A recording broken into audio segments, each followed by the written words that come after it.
Berjumpa lagi semuanya sang pendekar Budayanti yang tersayang. Sekarang kita akan kembali diperlihatkan dengan Xiao Yan yang pada saat ini telah kembali ke alam iblis keabadian kuno. Xiao Yan memutuskan untuk langsung pergi ke Gua Zonggu tanpa berhenti. Begitu sampai ke kedalaman Gua, Xiao Yan pada saat ini mengusir Zonggu dan yang lainnya tidak terkecuali Yu Yan. Xiao Yan berkata bahwa Xiao Yan ingin mundur dan Xiao Yan tidak ingin ada yang mengganggu Xiao Yan selama periode waktu ini. Yu Yan pada saat ini menolak untuk pergi dan melihat hal tersebut Xiao Yan pada saat ini sedikit merenung. Xiao Yan lanjut berkata bahwa Xiao Yan perlu memperbaiki pilnya dan seharusnya Yu Yan mengerti.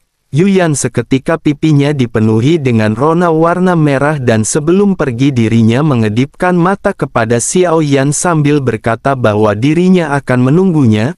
Xiao Yan benar-benar merasa tidak berdaya dan Xiao Yan berpikir mungkinkah Yu Yan berpikir Xiao Yan akan memurnikan pil naga 9 yang. Xiao Yan hanya bisa menghela nafas sebelum akhirnya Xiao Yan menjauh dan Xiao Yan pada saat ini segera mengeluarkan kuali obat.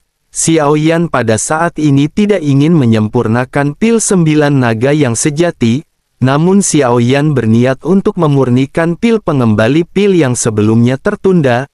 Efek pil ini berbeda dengan pil yang sebelumnya Xiao Yan murnikan karena pil ini tidak akan meningkatkan kekuatan. Pil ini juga tidak akan meningkatkan diri dengan cara apapun.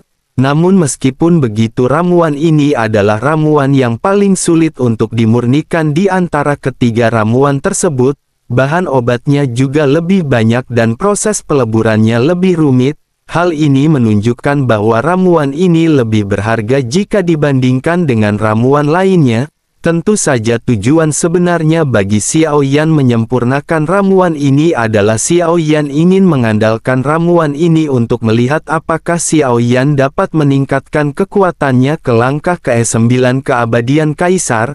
Meskipun Xiao Yan memiliki klon yang kuat mendukung Xiao Yan akan tetapi kekuatan tubuhnya sendiri juga harus ditingkatkan sesegera mungkin. Situasi di Sensi tidak lagi diketahui dan bahkan meskipun Xiao Yan gagal menerobos ke keabadian dewa, Xiao Yan akan kembali ke Sensi tidak peduli apapun yang terjadi. Xiao Yan pada akhirnya segera memutuskan untuk berbicara kepada kehendak alam iblis keabadian kuno. Xiao Yan berkata bahwa Xiao Yan membutuhkan kehendak alam iblis keabadian kuno untuk bersiap sesegera mungkin. Sebagai imbalan dari memperbaiki penghalang dunia, Xiao Yan membutuhkan 50.000 keabadian dewa tingkat kedua ke atas. Selain itu Xiao Yan juga membutuhkan 30% sumber daya dunia seperti yang dijanjikan sebelumnya. Mendengar apa yang dikatakan oleh Xiao Yan, suara dari kehendak alam iblis keabadian kuno pun segera merespon.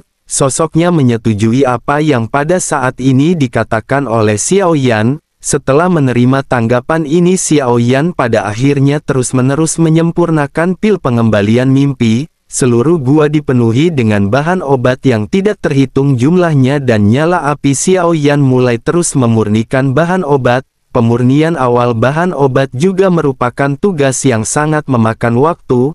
Bahan obat yang berbeda perlu dikontrol dengan suhu yang berbeda. Jika tidak hati-hati maka bahan obat tersebut akan rusak dan hancur.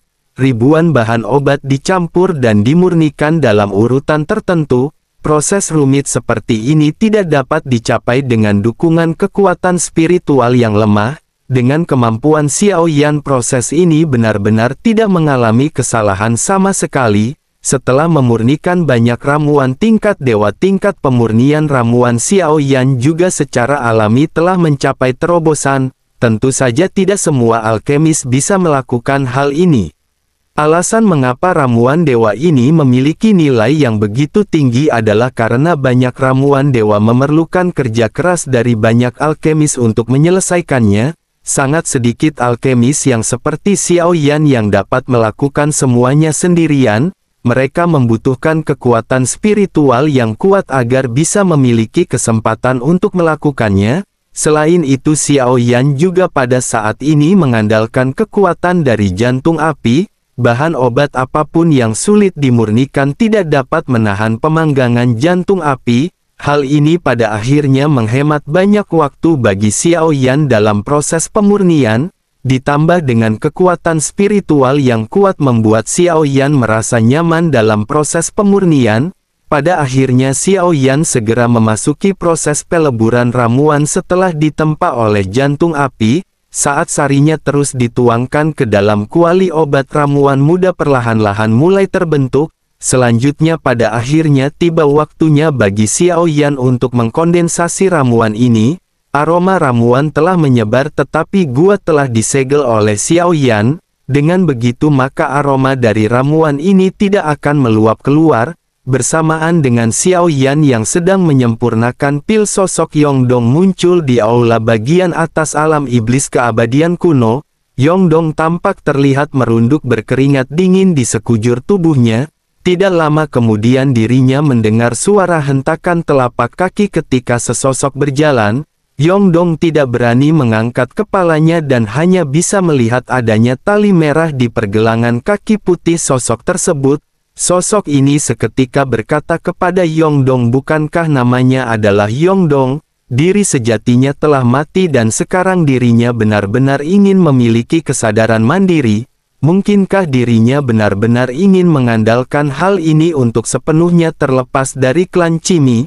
Begitu mendengar hal ini Yongdong pada akhirnya segera berbicara dengan suara rendah. Yongdong berkata bahwa dirinya sesungguhnya tidak ingin mengkhianati klan Cimi. Dirinya sejujurnya hanya tidak ingin dikendalikan. Sosok tersebut segera berkata kepada Yongdong, apakah Yongdong benar-benar tidak ingin dikendalikan? Bukankah Yongdong tahu bahwa Cimi adalah salah satu klan yang mengendalikan orang lain? Apakah Yongdong lupa siapakah Yongdong setelah pergi terlalu lama? Pertanyaan ini seketika membuat Yongdong merasa sangat ragu. Yongdong pada akhir bergumam, siapakah sesungguhnya Yongdong? Bukankah Yongdong adalah namanya? Dan dirinya pada saat ini benar-benar bingung. Begitu mendengar kata-kata Yongdong, sosok tersebut segera berkata, jika begitu permasalahannya mengapa Yongdong tidak menoleh ke belakang dan melihat siapakah Yongdong? Yongdong terkejut mendengar hal ini dan Yongdong pada saat ini perlahan menoleh. Yongdong melihat sesosok tubuh berdiri di belakangnya. Ini adalah sesosok seorang pria dengan aura tersembunyi dan mustahil bagi Yongdong untuk merasakan kekuatannya. Namun meskipun begitu bisa dirasakan bahwa kekuatan penekanan yang kuat pada saat ini terpancar dari sosok tersebut. Yongdong pada akhirnya tanpa sadar bergumam bahwa ini adalah Tuan. Sebagai jiwa yang terpisah, Yongdong tentu bisa merasakan mengenai hal ini. Sementara itu pria yang berdiri di belakang Yongdong pada saat ini menghela nafas. Sosoknya lanjut berkata bahwa dirinya tidak menyangka pecahan jiwa yang pernah tertinggal di dunia yang luas akan berevolusi hingga saat ini. Dirinya khawatir ini akan menjadi akhir dunia bagi sosok tersebut. Menanggapi hal ini, sosok lainnya pada saat ini segera berkata bahwa satu jiwa yang terbelah dapat memunculkan ratusan atau ribuan tubuh. Namun pada akhirnya tidak ada yang bisa menembus ke puncak. Ada juga sangat sedikit jiwa yang terbelah yang dapat menerobos ke keabadian dewa. Suara pria ini juga kembali terdengar ketika berkata kepada Yongdong bahwa dirinya bisa mengikuti tuannya. Dirinya akan mengakomodasi Yongdong, tetapi jika tuan membutuhkannya Yongdong akan dapat dikendalikan kapan saja oleh si pria. Dirinya akan memberinya kebebasan untuk saat ini, tetapi dirinya harus mengerti bahwa apapun yang terjadi dirinya akan selalu menjadi secercah jiwa yang terbelah. Begitu selesai berbicara, sosok tersebut tampak berbicara kepada sosok wanita di hadapannya ketika membiarkan Yongdong untuk tetap tinggal bersama dengan Yang Mulia.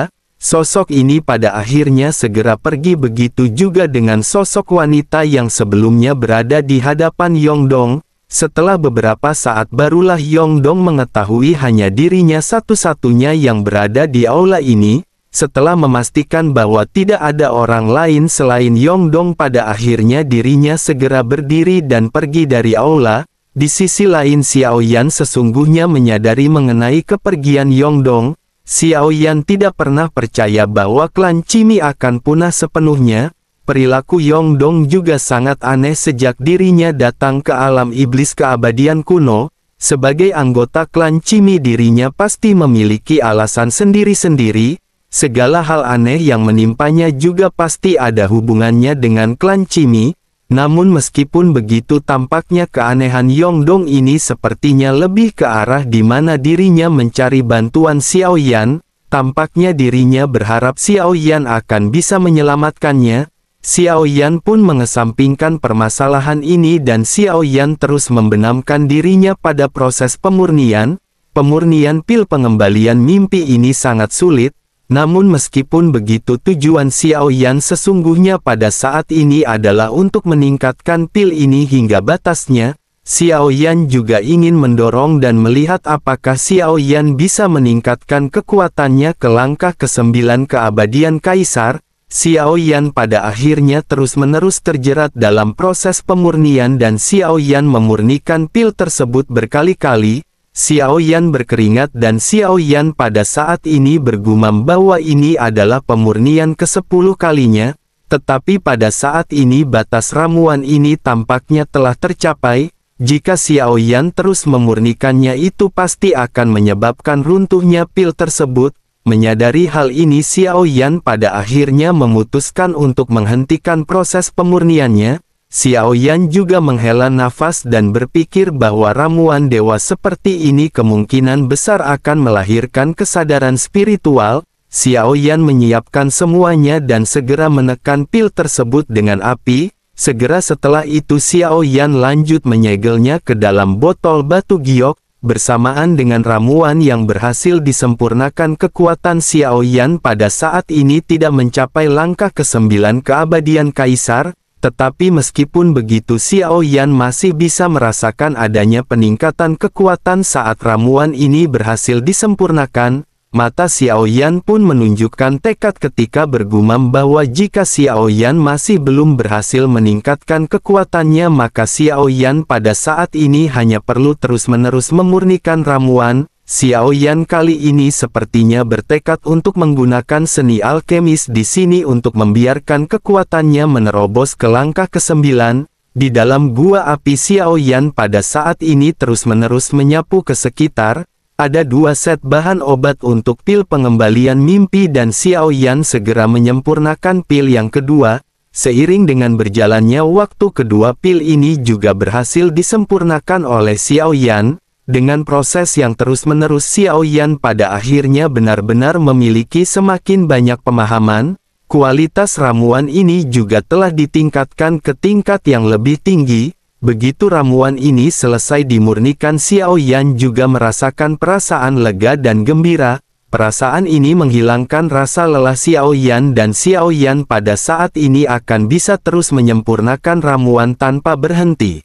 Xiao Yan pun bergumam bahwa pil Dewa Canghai batas pemurniannya 13 kali, sementara itu untuk pil tubuh Dewa Iblis batas pemurniannya 15 kali. Xiao Yan akan memurnikan pil-pil ini dan Xiao Yan masih membutuhkan bahan untuk dimurnikan.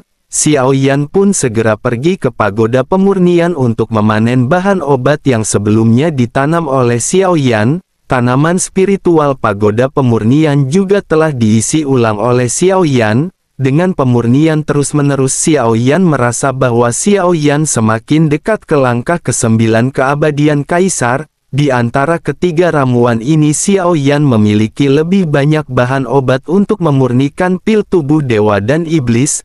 Oleh karena itu Xiao Yan pada saat ini lanjut memurnikan pil tubuh dewa dan iblis. Xiao Yan juga ingin meningkatkan jumlah waktu pemurnian ke tingkat yang belum pernah terjadi sebelumnya. Xiao Yan ingin sepenuhnya mengubah kualitas pil ini dan mungkin hanya dengan cara ini Xiao Yan bisa meningkatkan kekuatannya.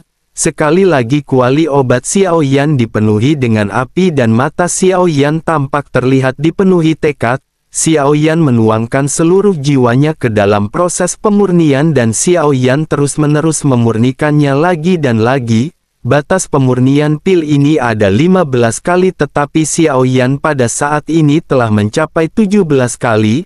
ramuan juga sudah bergetar hebat tetapi Xiao Yan masih tidak memiliki niat untuk berhenti.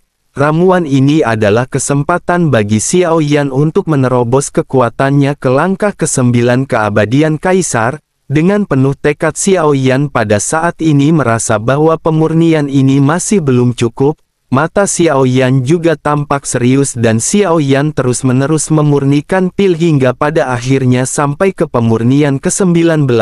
Xiao Yan menghela napas ketika melihat ramuan di kuali dan bergumam bahwa pemurnian ke-19 setelah sukses. Namun Xiao Yan masih tidak ingin berhenti dan tanpa adanya ragu sama sekali Xiao Yan lanjut memberikan beberapa tetes esensi darah.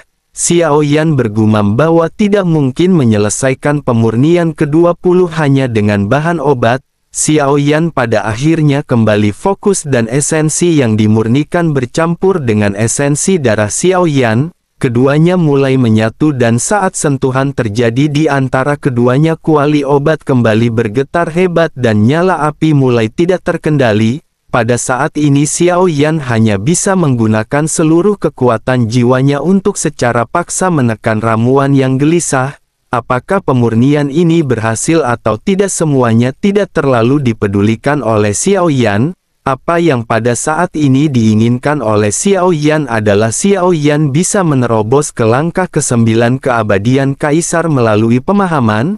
Tetapi meskipun begitu Xiao Yan pada saat ini masih terus berusaha sebaik mungkin dan api 3 warna seketika melonjak.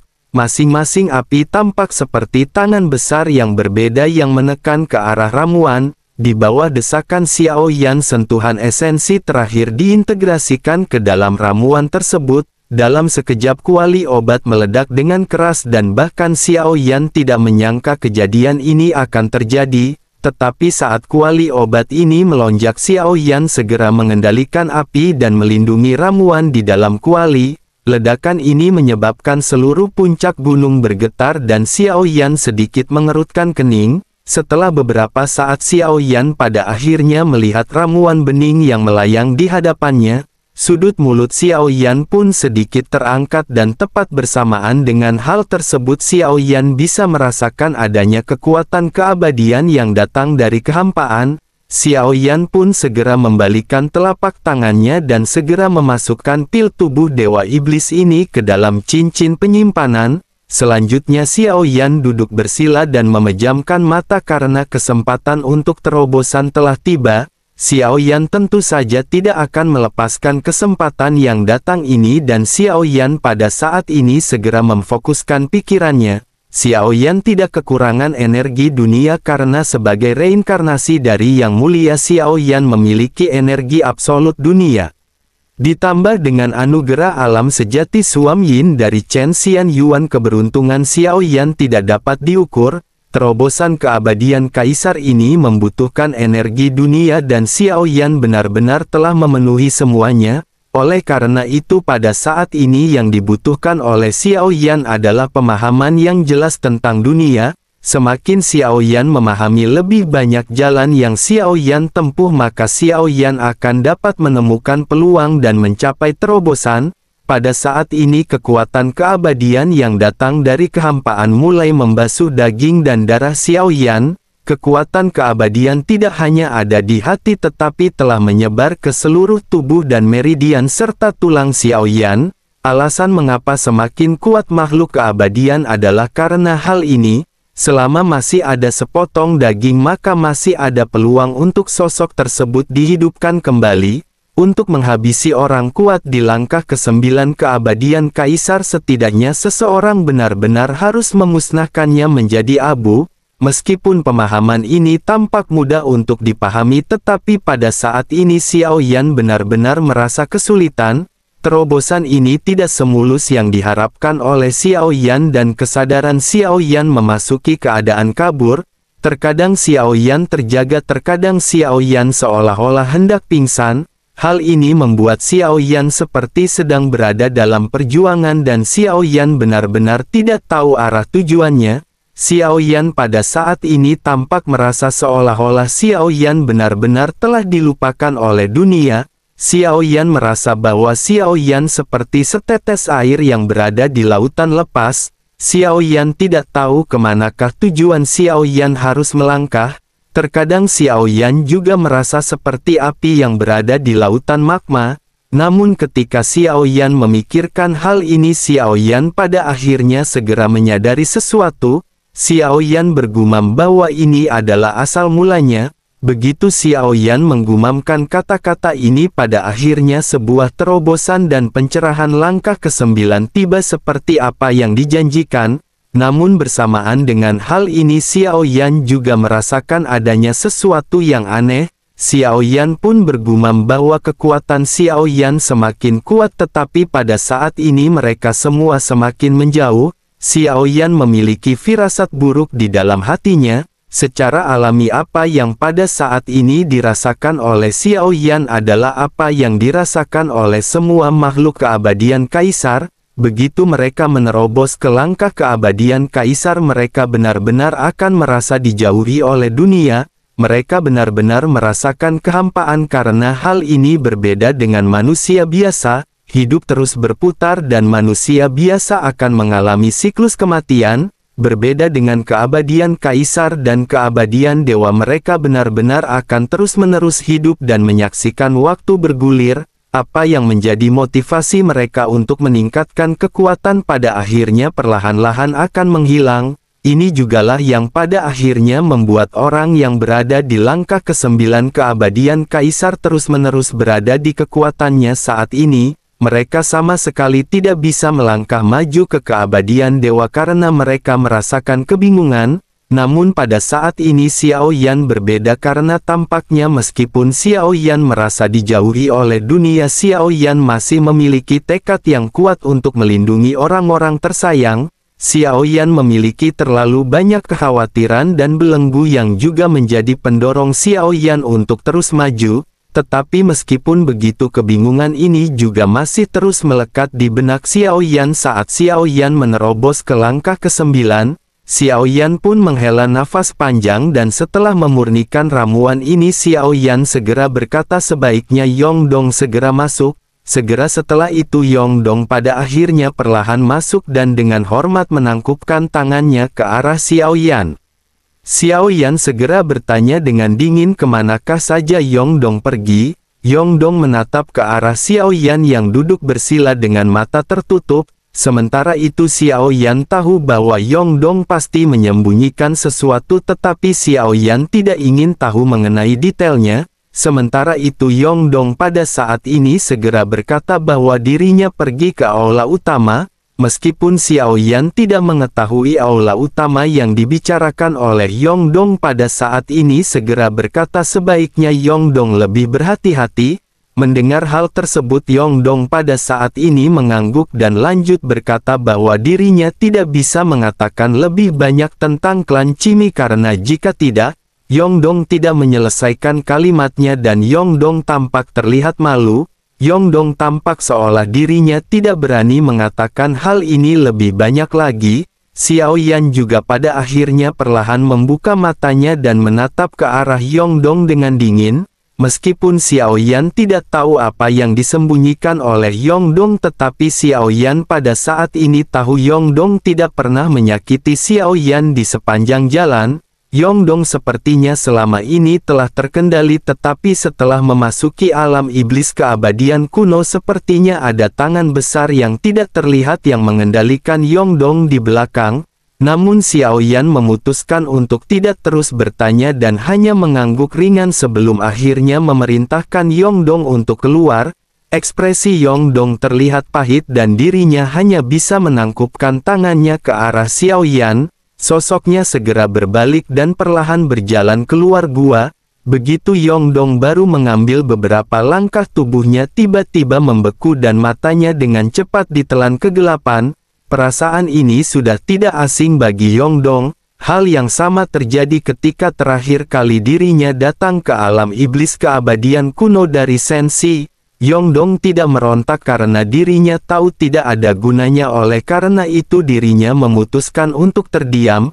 Sementara itu Xiao Yan pada saat ini merasa bahwa Xiao Yan telah menerobos keabadian Kaisar langkah ke-9, sudah waktunya bagi Xiao Yan untuk memulai perjalanan. Xiao Yan juga harus memastikan bahwa mereka semua pada saat ini telah siap. Xiao Yan pada akhirnya segera berbicara kepada kehendak alam iblis keabadian kuno. Xiao Yan bertanya apakah kehendak alam iblis keabadian kuno siap untuk apa yang Xiao Yan butuhkan. Kehendak alam iblis keabadian kuno segera merespon dengan berkata bahwa semuanya sudah siap dan dapat ditukar kapan saja. Mendengar hal ini Xiao Yan pun segera berkata bahwa Xiao Yan ingin memeriksanya. Begitu kata-kata Xiao Yan terdengar, celah kehampaan pada saat ini segera muncul di dalam gua. Xiao Yan segera bergerak dan langsung jatuh ke dalam celah. Tekanan yang kuat yang dibawa oleh perjalanan ini tidak berdampak banyak pada Xiao Yan. Pada akhirnya Xiao Yan segera muncul di sebuah bintang yang menggantung di udara dan begitu melihat ke sekeliling hari tampak sudah gelap. Begitu Xiao Yan sampai, Xiao Yan juga merasakan ada banyak aura yang sangat kuat. Bahkan meskipun mereka hanyalah keabadian dewa langkah kedua, tetapi setelah mencapai jumlah tertentu mereka benar-benar akan menjadi kekuatan yang begitu menakutkan. 50.000 keabadian dewa juga semuanya pada saat ini melihat ke atas menatap ke arah Xiao Yan yang baru saja keluar dari celah. Begitu merasakan kekuatan Xiao Yan, semua orang pada saat ini seketika ribut. Mereka semua berbincang-bincang dan merasa tidak percaya dengan kemunculan Xiao Yan. Tampaknya mungkin mereka memiliki ekspektasi yang terlalu tinggi kepada Xiao Yan. Dengan begitu maka ketika mereka merasakan kekuatan Xiao Yan mereka merasakan kekecewaan.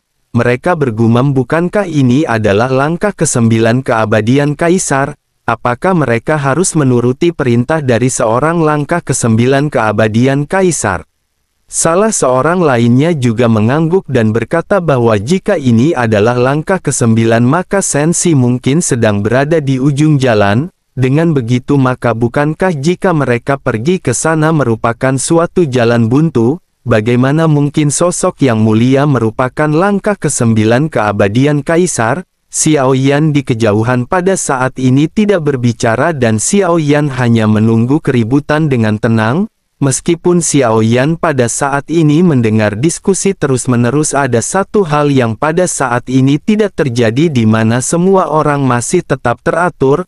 Melihat keheningan Xiao Yan ini barulah keributan akhirnya meredak dan semua mata terfokus pada Xiao Yan. Barulah pada saat ini suara Xiao Yan yang nyaring dan kuat segera mulai menyebar dan terdengar ke telinga semua orang.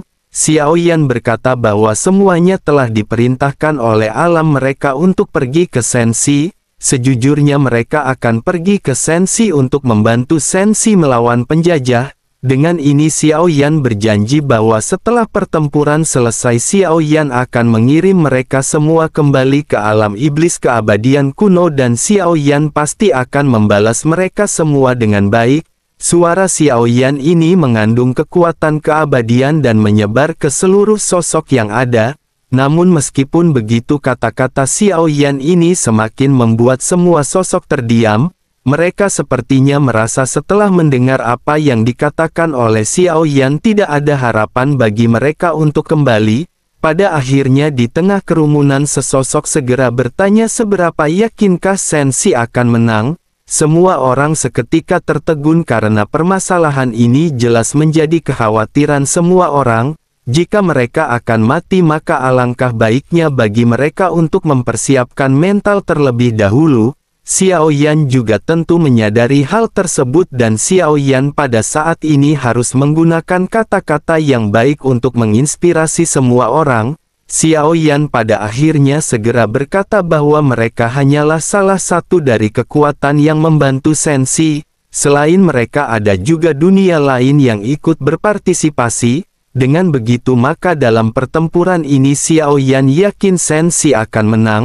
Setelah Sensi menang maka mereka akan dapat kembali ke alam iblis keabadian kuno dan Sensi akan mengembalikan sumber daya dunia. Begitu selesai Xiao Yan berbicara pada akhirnya Xiao Yan segera menangkupkan tangannya ke arah semua sosok yang ada. Melihat kesungguhan Xiao Yan, sebuah bola darah pada saat ini segera melayang di hadapan Xiao Yan. Selanjutnya ada beberapa lagi bola darah yang melayang dan salah seorang di antara mereka berkata bahwa ini semua adalah darah jiwa mereka.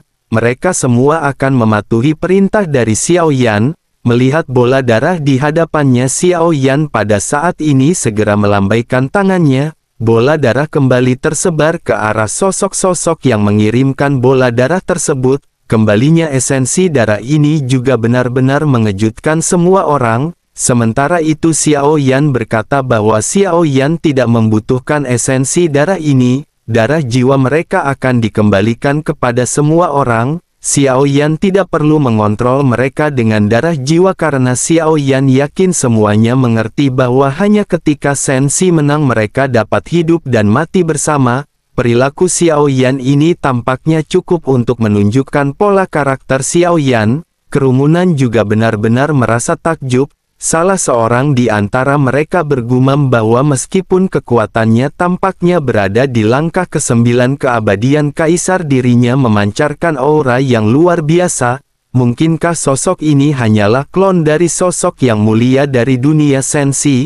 Xiao Yan pada saat ini menghela nafas karena ternyata tindakan mendominasi Xiao Yan ini mendapatkan banyak gengsi di hadapan banyak sosok. Bersamaan dengan hal tersebut pada saat ini terdengar guntur menyambar di kehampaan dan bola cahaya besar perlahan muncul. Ini adalah sumber daya dari alam iblis keabadian kuno. Suara dari kehendak alam iblis keabadian kuno juga pada akhirnya segera terdengar ketika berkata bahwa ini adalah sumber daya dunia.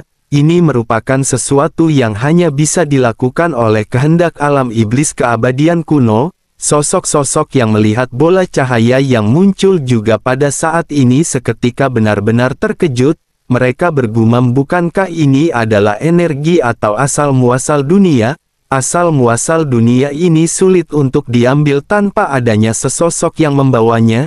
Ini bukanlah sesuatu yang dapat dimasukkan ke dalam cincin penyimpanan. Mereka yang memiliki kekuatan saja sulit untuk bisa menanggung jejaknya. Dan bagaimana dengan Xiao Yan? Xiao Yan memandang ke arah bola cahaya yang baru saja muncul dan sedikit mengerutkan kening. Sementara itu kehendak alam iblis keabadian kuno segera berkata bahwa seperti yang dijanjikan ini adalah 30% dari sumber daya alam iblis keabadian kuno. Hal ini akan ditukarkan dengan imbalan daun dunia untuk memperbaiki penghalang dunia. Melihat hal ini semuanya mendesis dingin dan bergumam bahwa 30% sumber daya dunia begitu megah sehingga mereka bahkan dapat menciptakan subdunia. Xiao Yan juga pada saat ini tampaknya benar-benar mengabaikan komen-komen dari kerumunan yang berada di sekitar. Xiao Yan pada saat ini segera berkata kepada kehendak alam iblis keabadian kuno bahwa Xiao Yan masih perlu mengirim mereka ke sensi. Begitu selesai berbicara, Xiao Yan pada akhirnya segera mengeluarkan daun dunia. Kehendak alam iblis keabadian kuno pada saat ini hanya bisa memilih untuk menyetujui Xiao Yan. Kehampaan pada akhirnya mulai runtuh dan kondisi di sekitar pada saat ini tampak seperti cermin yang pecah. Kehendak alam iblis keabadian kuno membuat celah untuk semua orang melakukan perjalanan ke dunia sensi. Sosoknya juga lanjut berkata kepada Xiao Yan bahwa dirinya dapat menuju ke sensi dari sini, tetapi tidak ada jaminan bahwa dirinya akan dapat memasuki sensi. Xiao Yan tentu mengerti hal ini karena penghalang dunia sensi masih lengkap. Makhluk di luar sensi secara alami pasti akan diblokir oleh kehendak sensi. Untuk memasuki dunia sensi maka seseorang harus mendapatkan pengakuan sensi. Xiao Yan pun mengangguk dan segera di bawah tatapan banyak pasang mata yang tidak terhitung jumlahnya, Xiao Yan tiba-tiba bergerak dan langsung menuju ke arah bola cahaya. Xiao Yan lanjut mengulurkan tangannya dan tiba-tiba sepertinya ada kekuatan hisap yang kuat dari telapak tangan Xiao Yan. Bola cahaya ini diubah menjadi sumber daya dunia yang sepertinya diserap langsung oleh telapak tangan Xiao Yan. Melihat hal ini sosok-sosok di sekitar seketika hanya bisa melotot sambil ternganga. Setelah beberapa saat barulah mereka pada saat ini tampak dipenuhi dengan kekaguman. Salah seorang di antara mereka berkata, ternyata memang benar Yang Mulia memiliki kemampuan luar biasa dan dapat menyerap sumber daya dunia seperti ini ke dalam tubuhnya. Kekuatan langkah kesembilannya juga tampaknya merupakan kekuatan yang palsu. Beruntung dirinya pada saat sebelumnya tidak dengan sengaja memprovokasi sosok ini. Begitu adegan ini muncul di mata semua orang, pada akhirnya tidak ada seorang pun di antara 50.000 dewa keabadian meragukan Xiao Yan. Mereka semua pada saat ini tampaknya benar-benar percaya dengan kemampuan Xiao Yan yang mampu menjinakkan berbagai jenis janda tobrut atau kura-kura tengkurap.